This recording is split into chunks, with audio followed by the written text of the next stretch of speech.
എന്താ ഇങ്ങനെ mood out ആയിട്ടിരിക്കുന്നത്? Hartal കാരണം നമ്മുടെ സ്ഥാപനങ്ങളെല്ലാം അടഞ്ഞു കിടക്കുക. നമുക്ക് എത്ര ലോസ് ആണ് സംഭവിക്കുന്നതെന്ന് അറിയോ? ഇതൊന്നും നമ്മുടെ കയ്യിലല്ലല്ലോ. നമുക്ക് ഈ സിറ്റുവേഷനിൽ എന്ത് ചെയ്യാൻ പറ്റുന്നല്ല ചിന്തിക്കണ്ടേ. എന്ത് ചെയ്യാനാ? ചേട്ടനായിട്ട് ജോലി തിരക്കുകൾ ഒരിക്കലും മാറ്റിവെക്കില്ല. ഇന്നെന്തായാലും ജോലിയൊന്നും നടക്കില്ല. അപ്പോ അതിനൊക്കെ ഒരു ബ്രേക്ക് എടുത്ത് എന്റെ കൂടെ ചെലവഴിച്ചൂടെ?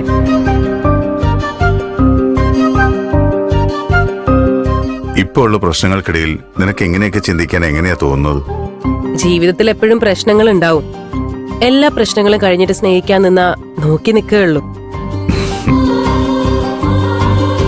ഇങ്ങനെയുള്ള അവസരങ്ങൾ കിട്ടുമ്പോ അത് ഉപയോഗിക്കാൻ പഠിക്കണം. ശരിയാ, എനിക്കൊന്ന് റിലാക്സ് ചെയ്യണം. എന്നാ നമുക്കൊരു ലോങ് ഡ്രൈവിന് പോവാം.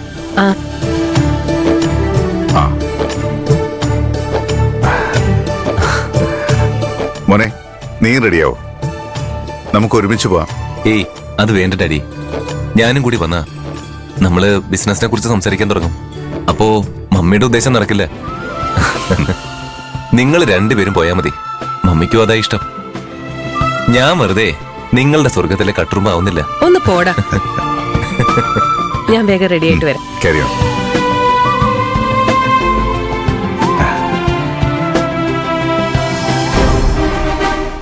മമ്മി പറഞ്ഞതുപോലെ തിരക്കുകളൊക്കെ മാറ്റിവെച്ച് നമ്മൾ സ്നേഹിക്കുന്ന ഒരാളുടെ കൂടെ സമയം ചെലവഴിക്കാൻ പറ്റിയൊരു അവസരമാണിത്.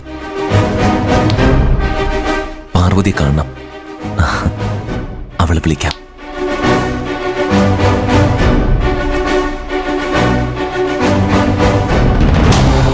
അല്ലെങ്കിൽ വേണ്ട, പ്രിയനെ വിളിച്ച് പാർവതി എങ്ങോട്ടെങ്കിലും കൂട്ടിക്കൊണ്ടുവരാൻ പറഞ്ഞിട്ട് സർപ്രൈസ് ചെയ്യാം.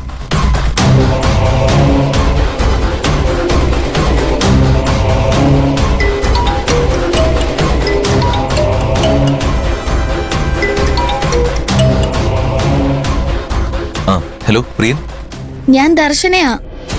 ചേട്ടൻ പുറത്തു പോവാൻ റെഡിയാവോ? ഞാൻ ചേട്ടനോട് വിളിക്കാൻ പറയാം. ഓക്കെ. അല്ല, പ്രിയൻ എങ്ങോട്ടാ പോകുന്ന? ചേട്ടൻ മാത്രല്ല, ഞങ്ങൾ എല്ലാരും കൂടി ചെറിയൊരു ടൂറിന് പോവാ. ചേട്ടനെ പഠിപ്പിച്ച ബാലമാഷിന്റെ നാട്ടിലേക്കാ ഞങ്ങൾ പോകുന്നത്. ആഹാ, അത് ശരി. നീ ആരോടാ ഈ സംസാരിക്കുന്നേ? കൈലാഷ് സാറിനോട്. നീ എന്നേ. Hello sir. പ്രിയൻ ടൂറിന് പോകുന്ന കാര്യം പറഞ്ഞില്ലല്ലോ. അത് പെട്ടെന്ന് തീരുമാനിച്ചാണ് സർ. അപ്പോ പാർവതിയോ? അവള് കത്രീന കൈഫായിട്ട് വരുന്നുണ്ട്. അത് നന്നായി. ഞാനും വരാം. ചാരുവിനെ ആകാശിനെ കണ്ടിട്ട് കുറെ നാളായി. സാറും വരുന്നുണ്ടോ? ആക്ച്വലി എന്റെ വരവില് മറ്റൊരു ഉദ്ദേശമുണ്ട്. പാർവതി ഗന്ധർവനെ മറക്കാൻ തീരുമാനിച്ചു എന്ന് പറഞ്ഞ സ്ഥിതിക്ക് ഇനിയും കാത്തു നിൽക്കുന്നത് ശരിയാണെന്ന് എനിക്ക് തോന്നുന്നില്ല. എത്രയും പെട്ടെന്ന് എന്റെ മനസ്സിലുള്ളത് പാർവതിയോട് തുറന്ന് പറയണം. പാറു കുറെ പ്രശ്നങ്ങളൊക്കെ ഫേസ് ചെയ്തിരിക്കുകയല്ലേ സർ? ഇപ്പൊ തന്നെ വേണോ സർ? ജീവിതത്തിൽ എപ്പോഴും പ്രശ്നങ്ങളുണ്ടാവും. എല്ലാ പ്രശ്നങ്ങളും കഴിഞ്ഞിട്ട് സ്നേഹിക്കാൻ നിന്നാ നോക്കി നിൽക്കുള്ളൂ. പ്രിയൻ കൂടുതലൊന്നും ആലോചിക്കണ്ട. ഞാൻ ചാരുവിന്റെ നാട്ടിലെ വിസിറ്റിങ്ങിന് പോകുമ്പോ സ്ഥിരമായിട്ട് താമസിക്കുന്ന ഒരു റിസോർട്ടുണ്ട്. അവിടെ നിങ്ങൾക്ക് എല്ലാവർക്കും റൂം ബുക്ക് ചെയ്യാം. ലൊക്കേഷൻ ഞാൻ ഷെയർ ചെയ്യാം. നിങ്ങളൊന്ന് സെറ്റിൽ ആവുമ്പോഴേക്കും ഞാൻ ഇങ്ങെത്തും. Okay, bye. Sir sir sir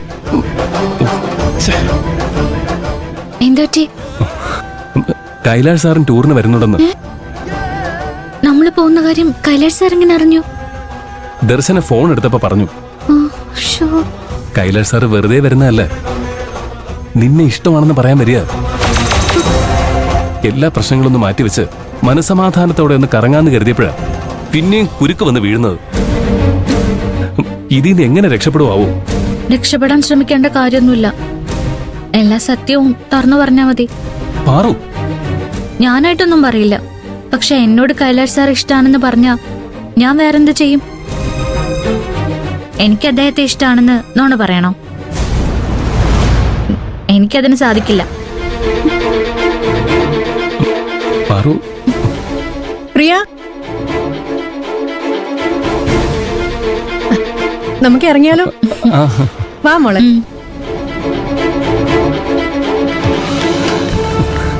ഈശ്വര കാത്തോളണേ.